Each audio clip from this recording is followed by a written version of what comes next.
Hello and welcome to another video on the Cyberlord YouTube channel. Today's review is the Doctor Who story review, The Five Doctors. So in this review I'll be giving you my thoughts, opinions and basic understanding of this story, along with a few little facts and figures along the way as well. So let's start off with why this was brought on to TV in 1983, and it was to celebrate the 20th anniversary of Doctor Who, which of course started in 1963 with William Hartnell, and producer John Nathan Turner and writer, script editor should I say, Eric Sayward decided to come up with an idea of where all five Doctors were reunited. But of course it was a little bit of a problem, and this is where I'll give you a little bit of an insight into why this was a problem. So, Peter Davison, the fifth Doctor, was of course ready to do it, along with also really popular approaches from John Pertwee and Patrick Troughton, second and third Doctor, who were really up for doing it. But there were only two problems. Number one, the replacement of William Hartnell, because by the time of recording this, William Hartnell had been dead for around about 7 years. So they needed somebody to play the first Doctor. In come Richard Hurndall, who you can see to the left of Peter Davison on this front cover. Richard Hurndall did look quite a little bit like William Hartnell at the time, and he stepped into the shoes as the first Doctor. The second problem was Tom Baker, the fourth Doctor, who was sort of in and out of the idea and eventually refused to do it. Whether this was because of his bad relationship with John Nathan Turner, the producer, or whether this was just to do with he'd not long been away from the show after being on the Doctor for 7 years, which is the longest out of anybody, so wanted to sort of stay away from it. But he also refused. But they needed to add Tom Baker into the story. So what they did with the fourth Doctor is took some old clips from Sharda, which was a television serial in 1979 or 1978, I believe, with Tom Baker as the lead role. But it was cancelled due to the BBC strikes. So what happened was they took some of the unused clips from that show and used it as really Tom Baker's part in the Five Doctors. So Anthony Ainley returned as the Master, and he had a big part in it, as he was taken to Gallifrey and asked to pretty much help the Doctors, because the Doctors has all five of them, trapped in the same place at the same time, which isn't good because of paradoxes and things.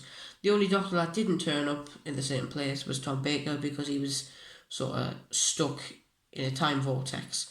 That was their excuse. That was writer Terry Dixter's excuse, because of the fact that Tom Baker didn't want to be in the show. So pretty much what went on to happen was there was a sort of, now I will let you know, spoiler alert, because I'm pretty much going to tell you exactly what happened in the story. So if you haven't seen it, I'd sort of advise go and watch it and then maybe watch this. But there is a traitor on Gallifrey, and the Doctor discovers him. He's trying to seek immortality and take the place of Rassilon, and sort of Rassilon gets his own back on him. So back onto sort of the Doctors and returning stars of the show, there were some companions. Carol Ann Ford returned as Susan Foreman alongside the first Doctor. Nicholas Courtney reprised the role as the Brigadier, and he starred with Patrick Troughton. It was Elizabeth Sladen who turned up with the third Doctor, John Pertwee, along with cameos from Mike Yates and Liz Shaw, played by Richard Franklin and Caroline John. And of course, with Tom Baker for the few scenes he was in, Lala Ward. And also Jamie McCrimmon, played by Fraser Hines, also made a return. He's the longest ever serving companion on Doctor Who, I believe, at least in the classic era. And he made a cameo appearance with the second Doctor, Patrick Troughton, but there were allusions pretty much. And of course the usual companions were there as well, with the fifth Doctor, which was Tegan and Turlough, played by Mark Strickson, and Tegan, played by Janet Fielding. So pretty much the whole plot of this was to seek immortality. That's what the Lord President of Gallifrey at the time was attempting to do. And the Doctors tried to stop him, The Master also tried to seek immortality as well. He was quite sly about it, but the Brigadier ended up knocking him out, and that was over for him. And it sort of ends with all the Doctors saying goodbye and moving on. So it was a really, really good story. So my overall opinions of it, there's not too much wrong with it, in my opinion. I think, of course, it would be better if Tom Baker would have starred in it. But as you can see with this DVD that I've got on here, this is the special edition DVD, and there's lots of special features on it. And there's a documentary that lasts about an hour called A Celebration, and that pretty much gives you all the sort of build up and the reactions by the fans at the time to this story. And I have to say, it was quite promising. And yeah, a lot of people were quite annoyed by Tom Baker not being in it, but still turned up at the convention to get a little bit of money though. So there we are, typical, I suppose.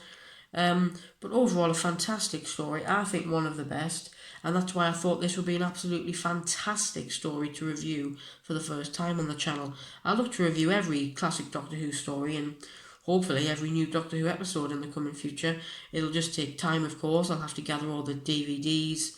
And then, of course, to display them, I have to watch them to talk about them, and obviously there's a lot of stuff to do. But I thought this would be a fantastic one to talk about. I just watched this one today as well, so I thought, while it's fresh in my mind, give a talk about it. One thing I will say as well, Patrick Troughton in this story was absolutely fantastic. Now, as much as I do love Patrick Troughton's era, it was probably one of the most disappointing for me. He just didn't have the best stories, in my opinion. But in the few specials that he's been in the 80s, whether it's the 5 Doctors here or the 2 Doctors, he's been brilliant and did that in here as well. So anyway, guys, that's going to be it for today's video. If you did enjoy, please like and subscribe to the Cyberlord YouTube channel. Turn on notifications to be notified when I upload a new video on the channel. And also, if you like, please follow me on Instagram and Twitter @Cyberlord. Thank you so much for watching, and I'll see you in the next one.